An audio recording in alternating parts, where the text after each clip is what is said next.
大家好，今日我哋要傾嘅係香港商界一個永遠繞唔開嘅傳奇，一個喺超人李嘉誠身邊企咗30年嘅女人周凱旋。最近有一段視頻喺網上瘋傳，畫面入面已經94歲嘅李嘉誠面對記者嘅長槍短炮，原本以為只係普通嘅商業採訪，結果有個膽大嘅記者突然拋出一個炸彈級嘅問題，佢問李嘉誠：你同周凱旋小姐到底有冇結婚？喺嗰一瞬間，全場空氣仿佛都凝固咗。呢位縱橫商海大半個世紀嘅首富，臉色當場就說一聲凍咗落嚟。佢盯住嗰個記者，語氣冷淡又帶住一種令人不寒而慄嘅威嚴。佢話：你問我，睇下我會唔會答你？你係邊間嘅？我想識你啊！大家聽聽呢句，字面上係話想認識，其實嗰個係首富嘅震怒。嗰個提問嘅記者被嚇到根本唔敢出聲，旁邊有人趕緊出嚟打圓場，話嗰個係蘋果日報嘅。李嘉誠聽完，嘴角抽動咗一下，重複咗一次呢份報紙嘅名，隨後露出一抹令人捉摸唔透嘅冷笑。呢個畫面一公布，即刻引發咗全港乃至整個華人圈嘅瘋狂討論。大家都話呢個簡直係觸及咗超人嘅翼輪。講起李嘉誠嘅情事，嗰個真係3日3夜都講唔完。大家最常提起嘅就係當年佢斥資3000萬巨資，要將年僅18歲嘅李嘉欣帶入家門。結果唔夠3個鐘頭，佢嘅髮妻莊月明就突然暴斃身亡。嗰一晚到底發生咗咩事？外面嘅人邊個都冇辦法知道，大家只可以從嗰座耗資數億、喜名月名樓嘅建築入面去窺探一二。喺嗰之後，李嘉誠為咗表示對髮妻嘅懷念，對外宣稱終身唔娶。可係喺呢個誓言背後，卻有一個被雪藏咗成30年嘅女人，就係比佢細咗33歲嘅周凱旋。呢30年嚟，周凱旋一直無名無份，低調咁陪喺李嘉誠身邊，出入公司亦只係以紅顏知己嘅身份。好多人話，周凱旋呢種女人一定係好有心機、好有手段，先可以將首富治得服服帖帖。但如果你真係咁諗，咁你就太睇唔起呢位女富豪啦。就喺2024年，福布斯發佈咗中國香港富豪榜，大家驚訝地發現，周凱旋竟然以23億美元嘅身家，一躍成為咗榜單上嘅第35名。呢個係佢第一次上榜，簡直就係一匹黑馬。但我哋要知道，佢能夠有今日，絕對唔係靠咩卑躬屈膝。佢曾經講過一句：優秀嘅人都係聰明如狐狸，單純如白兔。想當年，李嘉誠係咩人？佢10歲就喺茶館跑堂，睇盡人情冷暖；20歲就成為銷售天才；31歲就成為香港塑膠花行業嘅大佬，身家過千萬。咁樣一個由一無所有打拼到超級富豪嘅人，睇人準得唔得啦？嗰啲只會玩心機嘅小女人，喺佢身邊可能連2日都待唔落去。大佬哋最重視嘅係安全感，一旦發現你有威脅，肯定一腳踢開。所以話，就算冇李嘉誠，周凱旋喺商界都絕對係個響當當嘅人物。佢被《華爾街日報》評為亞洲商界女性10強，佢係靠硬實力殺出嚟嘅。周凱旋出生喺60年代初嘅香港，父母都係普通職員，佢係土生土長嘅香港人。因為父母忙住賺錢，佢由細就跟住外婆生活。呢種環境下長大嘅小朋友，特別自律、生性。中學嘅時候，佢就考上咗香港頂尖嘅拔萃女書院。嗰間學校係咩地方？嗰度係非富即貴嘅地方。每日放學，校門口停滿咗豪車，都係嚟接名門千金嘅。而周凱旋呢，佢就一個人默默行返外婆屋企，但佢一點都唔自卑，反而特別努力，曲棍球、游泳、話劇樣樣精通，英文更係好得冇話講。後來佢當上咗學生會會長，成為咗無數同學同學妹嘅偶像。呢個話俾我哋知一個道理：一個靠才華破圈嘅人，永遠唔需要隨波逐流。中學畢業後，18歲嘅周凱旋去香港電台做實習記者，表現出色到被大家稱為周海豚。嗰陣時，其他學生都喺度旅行、拍拖，佢就喺度拼命揾兼職。實習結束後，佢甚至自掏腰包，請電台同事去香港一間私人會所食飯。聽講嗰間會所嘅入會費就要幾十萬，大家都估緊一個普通家庭嘅女仔邊度嚟嘅錢，點樣入嘅會。雖然冇人知道答案，但可以肯定嘅係，佢由細就識得儲錢、理財，更識得點樣建立人際網絡。周凱旋嘅社交能力，嗰個係教科書級別嘅。佢通過喺電台實習，認識咗圈內好多大佬。後來佢去倫敦留學，認識咗徐克嘅太太施南生，兩人成為咗閨蜜。通過施南生，佢又結識咗後來香港特首董建華嘅表妹張培薇。張培薇呢個女人，可以話係改變周凱旋一生命運嘅關鍵人物。大學畢業之後，周凱旋喺工作中發現咗商機，佢做兵馬俑紀念品嘅貿易生意，賺到咗人生第一桶金。隨後佢同張培薇成立公司，專做國內同海外嘅貿易。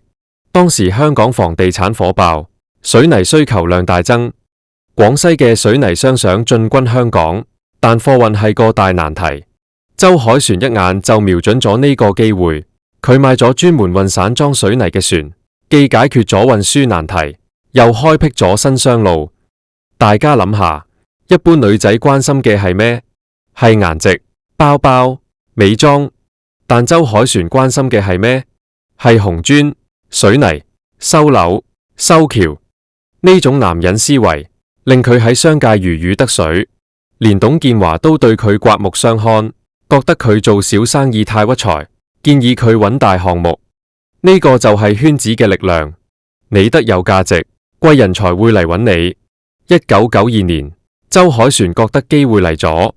東方海外公司準備投資北京酒店後面嘅一塊地，佢同張培薇喺北京長安街上行嚟行去，最後睇中咗一棟6層高嘅小樓。結果負責人話：呢樓唔單獨開發，要開發就要將呢一片1萬平方米全部拎落嚟。呢個對普通人嚟臨係壞消息，但周凱旋卻欣喜若狂。佢甚至將目標擴大到咗周邊，最終計劃攞下整整10萬平方米嘅土地。呢種魄力真係冇幾個女人可以有。佢用咗唔夠1年嘅時間，就搞掂咗呢10萬平方米嘅拆遷同規劃。項目起名叫東方廣場。呢個項目喺90年代初震驚咗地產界，因為資金需求巨大，董建華出面邀請咗李嘉誠。就係咁，喺1993年，32歲嘅周凱旋同李嘉誠相遇咗。兩人第一次見面，周凱旋只係用咗5分鐘就說服李嘉誠投資。唔單止咁，後來佢仲說服李嘉誠投資咗當時仲名不見經傳嘅 Facebook。喺嗰之後， Facebook 上市為長江實業帶嚟咗超過5倍嘅回報。兩人唔單止係生意夥伴，仲有共同愛好。佢哋都投資生命科技，好似近年非常熱門嘅男人養護科技。據講呢啲嘢喺富豪圈特別流行。而家嘅李嘉誠雖然已經94、95歲啦，但依然可以堅持每日游水1000米。去年仲有救生員見到佢25分鐘游完全程，起身之後連扶梯都唔使。有人話周凱旋係港版鄧文迪，想靠男人上位，但其實李嘉誠早就對呢位紅顏知己做咗周全嘅安排。佢通過周凱旋打理嘅維港投資，持有 Facebook、Zoom 等大量科技公司嘅股份。而家嘅投資組合市值已經突破咗5億美元。喺2024年嘅財富榜上，周凱旋嗰23億美元嘅身家，已經令佢徹底擺脫咗任何標籤。佢自己就係豪門。李嘉誠曾經感嘆：凱旋係我嘅貴人。如果冇李嘉誠，周凱旋可能唔會咁快坐擁百億。但如果冇周凱旋，李嘉誠嘅晚年生活一定會非常枯燥。大家成日都見到佢哋喺香港街頭牽手散步。周凱旋推住購物車喺超市揀蔬菜，李嘉誠就喺旁邊幫佢攞高處嘅貨架。買單嘅時候仲會偷偷往籃子入面放周凱旋中意食嘅杏仁糖。呢種煙火氣先係最動人嘅。喺2024年嘅長實股東大會上，96歲嘅李嘉誠罕見地講到咗私生活。佢話：凱旋教識我用望遠鏡睇未來，而唔係用顯微鏡睇名分。至於兩人會唔會結婚，李嘉誠嘅回應亦都好微妙。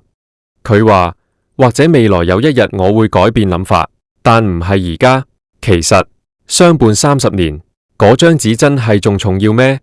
然而，李嘉誠最近嘅日子並唔好過，780億港元嘅市值瞬間蒸發。呢位商海巨擘喺自己嘅耄耋之年遭遇咗前所未有嘅衝擊。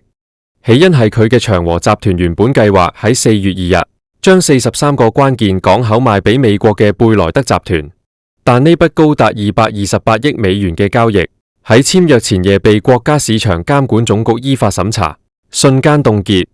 消息傳出，長和嘅股價應聲下跌。更勁爆嘅係李嘉誠嘅二公子李澤楷喺3月30日高調宣布，佢嘅業務同長和早就冇任何股權關係。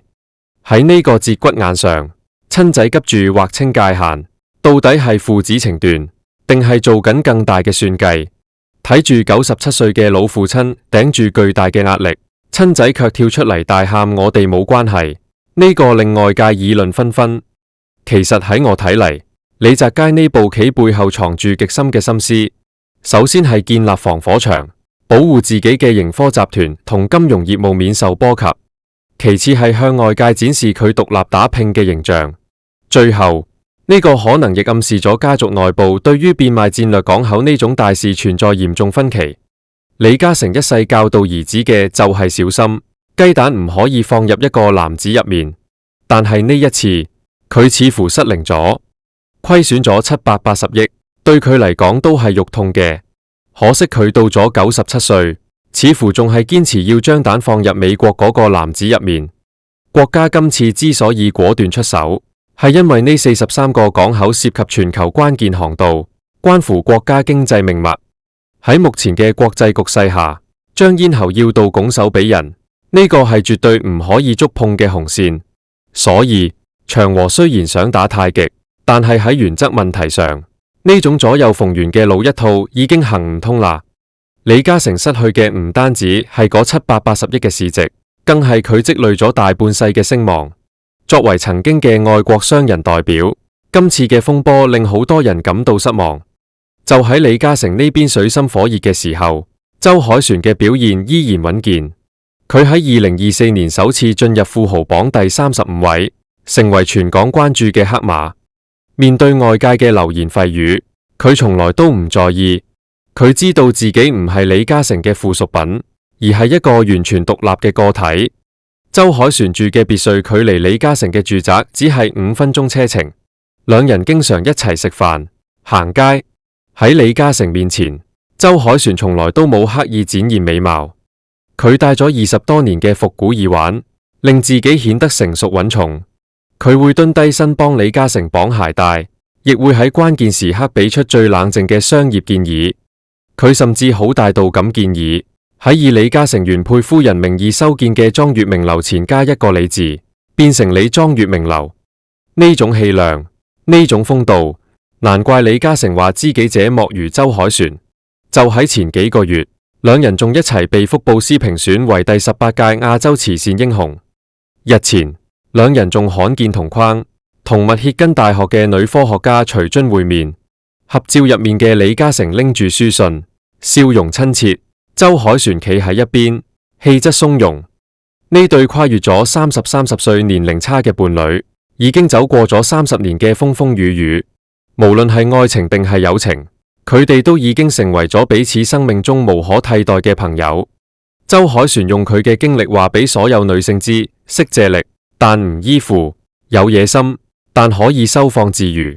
只有活出自己，先係女人最好嘅樣子。至於李嘉誠嘅商業帝國未來會走向邊方，呢個關鍵嘅一步棋係駛向新生定係就此擱淺，我哋拭目以待。今日嘅分享就到呢度。如果你都覺得周凱旋呢個女人唔簡單，記得點讚關注，我哋下期再見。